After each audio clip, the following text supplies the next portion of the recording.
Okay, so good morning. I'm really delighted to be here today in sunny Belgrade in Serbia, and I'm joined by Tijana Kojovic, the managing partner of the very well-known law firm BDK. Thank you for joining us this morning, Tijana. You're welcome. Thanks for inviting me. Thanks for coming to Belgrade. Haven't seen you for a long time. Yes, it's been quite a few years. I think the last time was before the pandemic, so it's lovely to be back. Perhaps just to begin with, Tiana, because our audience isn't just located in Central and Eastern Europe, we have lots of lawyers and partners around the world. Maybe you could just tell us a little bit of background about your practice, the history, and what you guys are doing. Okay, so we are what we call full service law firm, which means that we work for corporate and organizational clients, and we provide all types of legal services in every relevant practice area for corporates and institutional clients, also some high net worth individuals, and we have offices in Belgrade. That's where our largest office is located, and also an office in Podgorica and in Banja Luka, Bosnia and Herzegovina.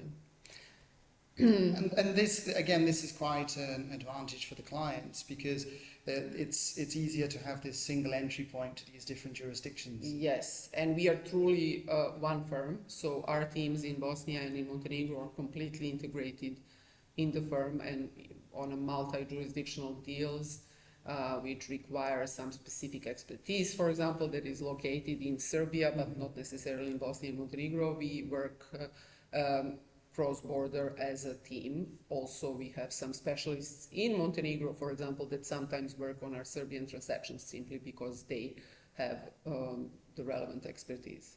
And again, I think it's maybe worth just mentioning a few words. If we take a step back and look on the larger regional level, then BDK is actually part of this very well-established network, CE Legal, isn't that right? Yes, we are a member of CE Legal. It's first network of that type, probably the most closely connected law firms within a network compared to other networks that exist.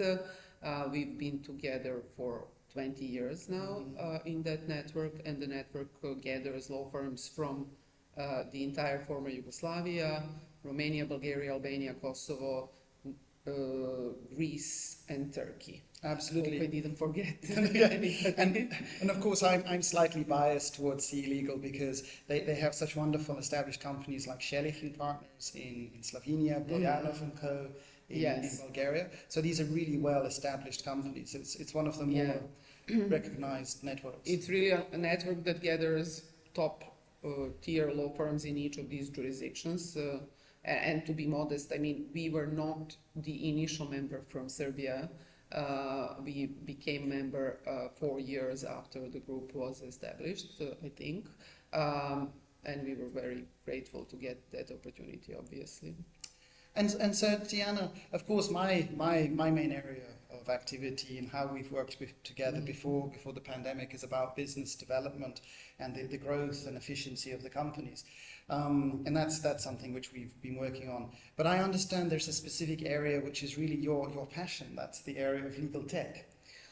Yeah, that started maybe 3 years ago. I mean, I've been managing partner of this firm since its establishment, so I've been through everything. I did pretty much everything that a lawyer can do, transactions, advisory work, disputes, and throughout that time I've been also managing the company. And as other law firms of this type, we have basically 3 types of work. I mean, we have the work that requires efficiency, not so much brain or expertise, but really some plain vanilla work where the selling point is how quickly and accurately you can do a particular piece of work. Then you have work that requires experience that you accumulate as a law firm over the time, and there you also need to be really well organized because experience gets lost with people. So from the very outset, my goal was to set up a law firm and system within the law firm and tools that will help us create institutional know-how and institutional experience and institutional memory. So this is like knowledge management. Yeah. Yes, and then of course there is a type of work which is the work we prefer over other types of work, and which is what defines our law firm, and that's a really high-end expert work. Yes. But as a full-service law firm, we want to do all three types of work, and our clients expect us to do all three types of work. So at some point, 3 years ago, I realized that we have a really we had developed a lot of templates within the law firm. For example, we have employment law database that practically contains templates for everything a company needs to maintain its employment law relationships and obligations. Also, for example, the most common type of company in Serbia is a sole member limited liability company, and over the time we developed literally everything a company of that sort needs to kind of live. Articles of association, shareholders resolutions of different types. And initially we had those databases as Word documents, which were really kind of well drafted and organized with a lot of placeholders, optional clauses, annotations when you use this clause, when you use that clause.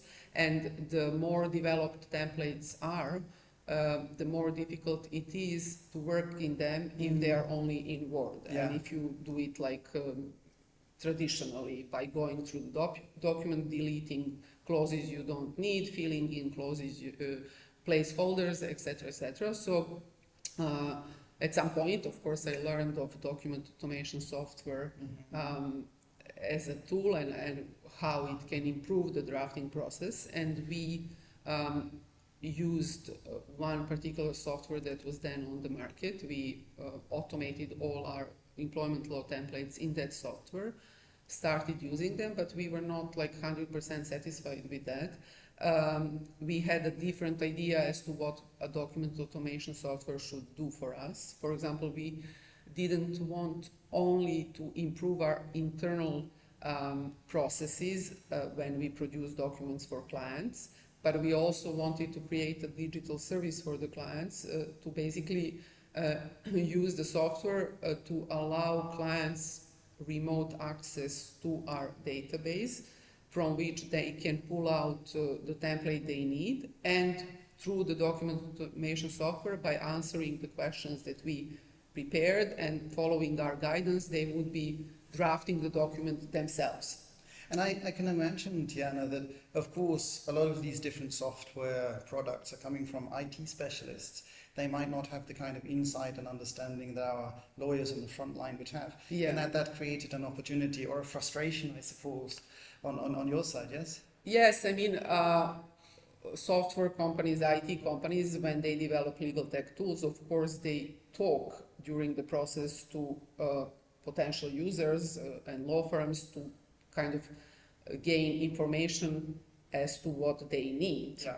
But it's limited because we thought that from the perspective of us as users, we have a really clear idea as to what that software should do for us. Of course, our drawback was that we were not software engineers. So what we then decided is to create a separate company and to invest into the development of a document automation software that we devised with all the features that we thought a law firm like us needs. And that's Draftomat that you can see behind my back. And we decided we will create a Draftomat, use it as BDK, but not only as BDK. We wanted to create a tool that we would offer to the market, and that's how it is. Basically, Draftomat is now on the market. And I mean, of course, for the last 3 years, I was working at Deloitte.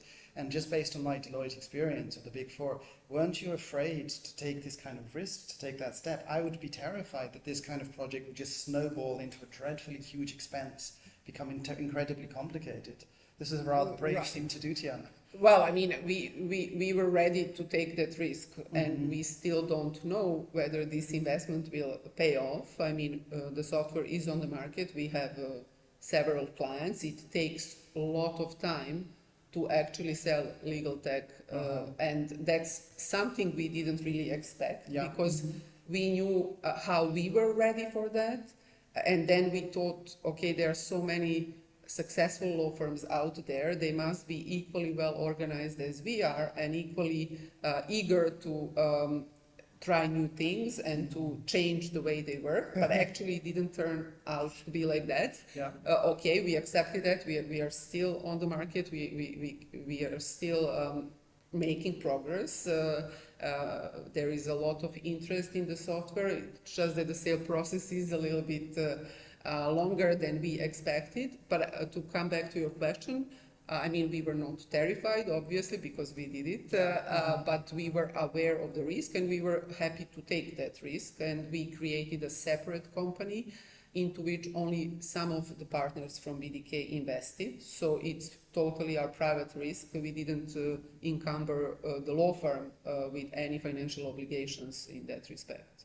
And I'm just thinking to myself, in terms of as a salesman, in terms of the narrative of the history of where this is coming from, it's very understandable and believable for other managing partners. You have the growth of the company, we're storing our knowledge management system quite simply on our Excel files and Word, then we begin to consolidate it, and then finally we took the step, or you guys took the step to actually invest in creating a software with the lawyer perspective.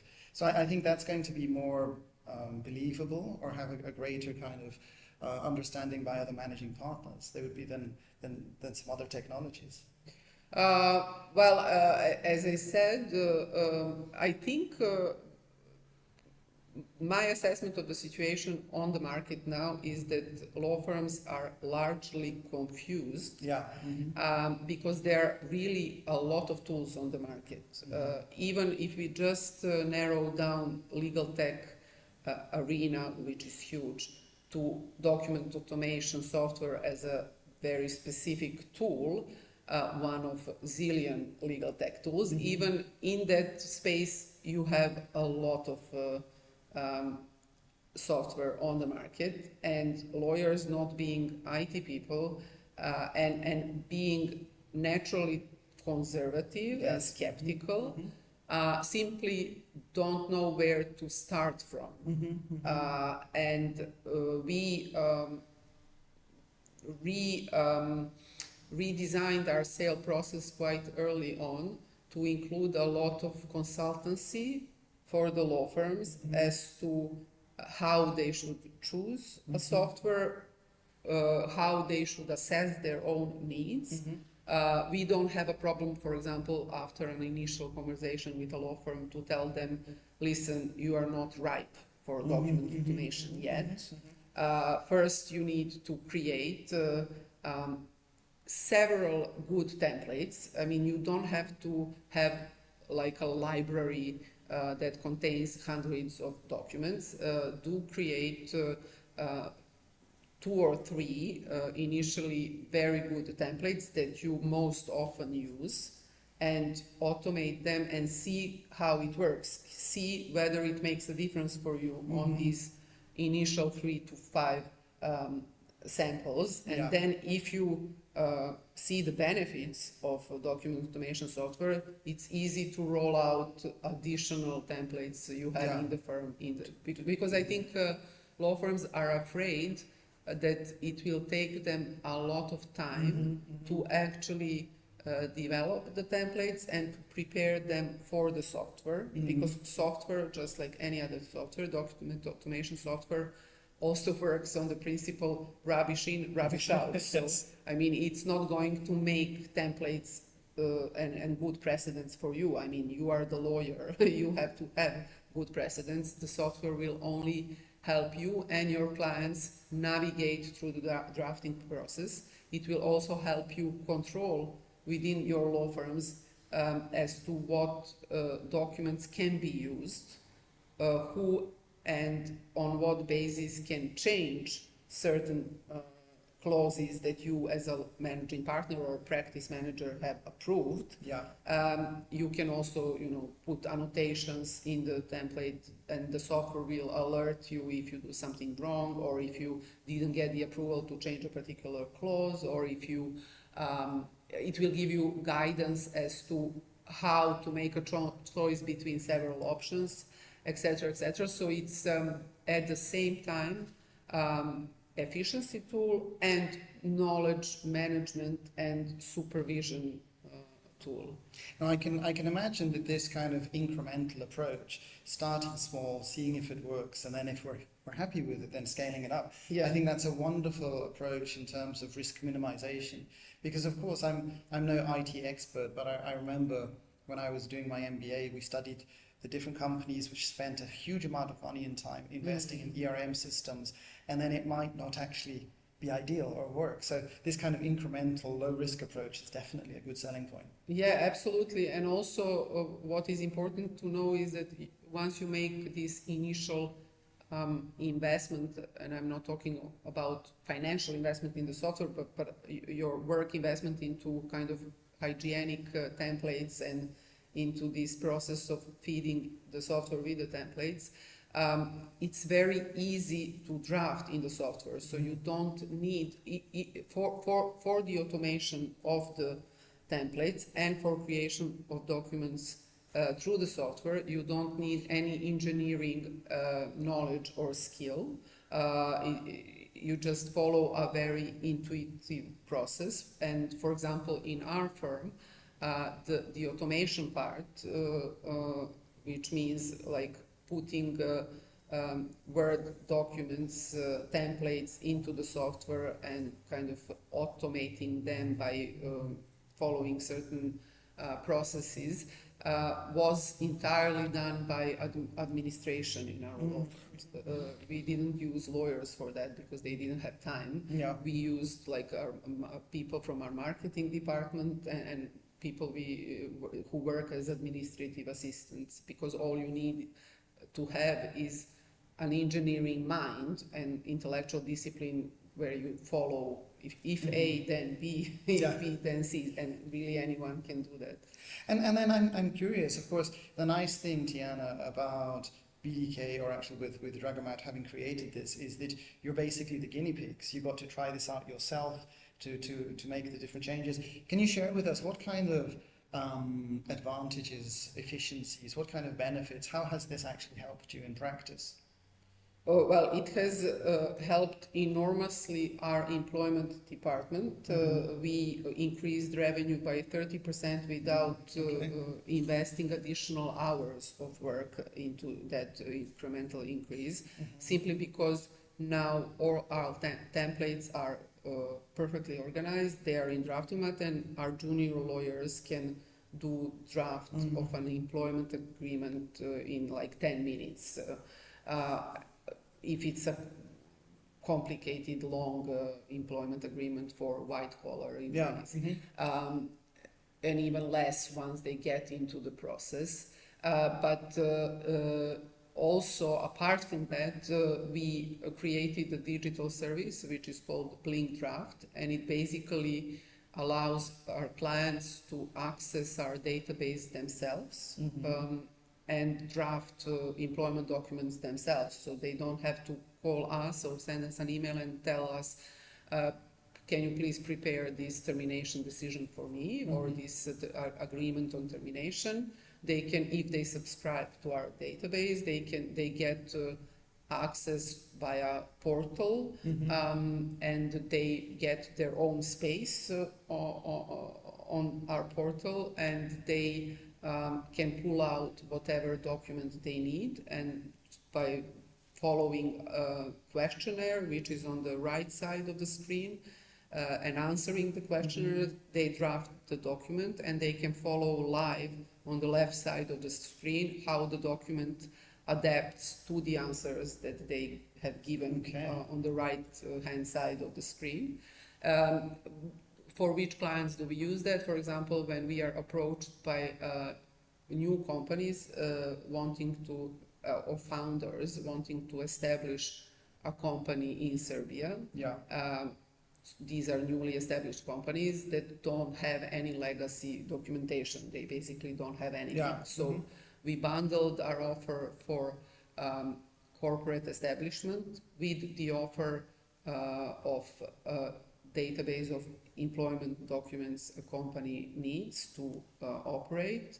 And if the client opts to subscribe to our Blink Draft database as part of that integrated service, they get all employment documents for much more beneficial price than if they were ordering individual documents for us. Oh yeah. And if our lawyers had to transform those templates into final documents for them. Yeah. Of course, there is always option because we still have our traditional business and which rests on the assumption that client is always right and that we will do whatever the client requires us to do. So if the client prefers us to draft employment agreement for them, we will of course do it. We will still use Draftomat to do it internally because it's quicker. But for clients which are more progressive or have smaller budgets, we have this offer that they can get access to our database and draft themselves. And as part of that, I mean, sky is the limit. You can make various bundles. As part of that deal, we, for example, offer employment law advice for a blended rate, which is more beneficial than if they were contracted us traditional way. Okay. And I'm just thinking, I can imagine some of our viewers, they're going to be managing partners or partners in small to medium-sized firms. They're probably wondering, how expensive would this be? What kind of investment would they need to think about? Maybe it's going to be too pricey for them. And how much time would it take to kind of set this up? Who would you say would be the ideal audience for this? Well, I mean, I think law firms, small, mid-size, big, it doesn't really matter. They just need to have a sufficient frequency of work in relatively standardized documents. So I think document automation software is not good for very simple templates where you really need to type in a name and nothing else, because of course you can do it manually, you don't need a software for that. But if you have documents that you use often in relatively similar form, but still with some options and elective clauses and a lot of placeholders and a lot of repetitions within the document where you need to enter the same data or same term, then definitely you can improve the drafting process by using the document automation software. And as I said, I mean, even if you don't use it for the client work, you can improve a lot of your own back office processes. For example, we use Draftomat for our engagement agreements. I mean, our administration now can produce engagement agreement in literally 2 minutes. We issue power of attorneys in the document automation software. Our internal employment agreements with the lawyers and legal trainees and administrative staff. So, I mean, that's also space where you can benefit from a document automation software. But of course, why not use it for your client work when you already have it, obviously. And how does it work? Maybe this is a very basic question. Do you have a subscription model, or like in terms of pricing, if I can... You are asking me for our legal service that we provide on the software, or for the software itself? Perhaps. For the software itself, it's an annual license, and the price depends on the number of users. Okay, that makes sense. The firm will assign to use the software, and also we are very flexible in the sense that if a law firm will initially use the software only for a couple of documents, following our recommendation that if they don't have a well-developed database already, they should start with few documents, then we can also make special arrangements to onboard that customer, and then once they start really liking the software and seeing the benefits of it, once they decide to expand the number of documents that they want to automate in the software, then of course the price will be different. But we kind of want to accommodate that initial skepticism that firms will pay for something and then we'll never have enough time to actually use it. And I think this is a really, really wonderful selling point. Again, this is coming from lawyers speaking to lawyers. So I think Tijana and the colleagues, they understand, what you're afraid of, what you're thinking about, the possible hesitancies. So yeah, absolutely. That's a big advantage. Okay, I think, Tijana, we're kind of running out of time. So just before we wrap up, what do you think would you recommend would be the next steps for our viewers if anyone's potentially interested in this? Well, I mean, first step, do some inward assessment, look at your databases, see which documents you use often and whether you have actually any whether you have noticed that there's a way to improve the process of drafting your standardized documents, and then try software. I mean, of course, we recommend Draftomat because we have conceptualized it, but there is a number of document automation software on the market. And also, don't be afraid of failure. It's not a prohibitive investment. Yeah. Of course, I'm not going to advise to anyone to spend money recklessly. But also, I mean, if you always wait for the right moment, and if you wait to have like 100 documents and to see how it works with other law firms, you will actually never start. So also, once you decide to go down that road, you need to set up a team of people who will be tasked with preparation of the relevant templates and piloting document automation software in the firm. So those would be the people who would actually try the software on their documents. For example, employment department or M&A department can automate a standard SPA, and then they would market the software further within the firm. They will be the ones who will actually tell you whether it makes sense or not. And I think, unsurprisingly, what really resonated with me just from this conversation was that there are definite efficiencies. And if the employment team from Tijana's office, if they manage to increase revenue by 30%, that means that there is room for improvement. And I think this would, of course, work with the other law firms. So thank you very much, Tijana. It was lovely to speak to you. It's a very interesting topic. I think, colleagues, if you have any thoughts or queries, then Tijana and her colleagues will be happy to hear from you. So you can email to me, or I'll include the contacts there. And then we'll keep in touch and see how this goes. So I keep my fingers crossed. It seems that you're on the right track. Yes. Okay, thanks for the chat. Thank you very much. Bye-bye. Thanks. Bye-bye.